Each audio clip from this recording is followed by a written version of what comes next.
اللہ کا گھر جو ہے وہ تو حضرت آدم سے بھی پہلے کا ہے، لیکن چونکہ ہم ملت ابراہیم سے ہیں تو اس لیے اللہ نے قرآن میں بنا ابراہیم کا ذکر فرمایا۔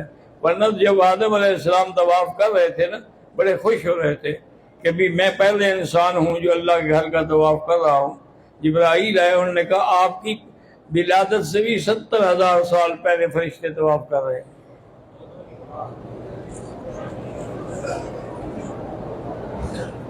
حافظہ تیز کرنے کے لیے یا قوی یا متین۔ مسجد سے قرآن ہوٹل میں لے جائے پڑھنے کے لیے، واپس رکھنا ہوگا، یہ امانت ہے مسجد کی، وقف مسجد الحرام ہے۔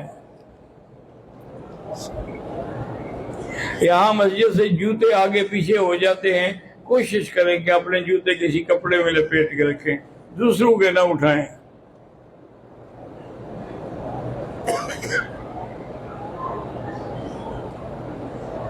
جمعہ کے دن عصر کی نماز کے بعد اصل درود وہی ہے جو حضور نے سکھلایا ہے، جو نماز میں ہم پڑھتے ہیں، باقی تو اب بزرگوں نے من لکھے ہیں نا۔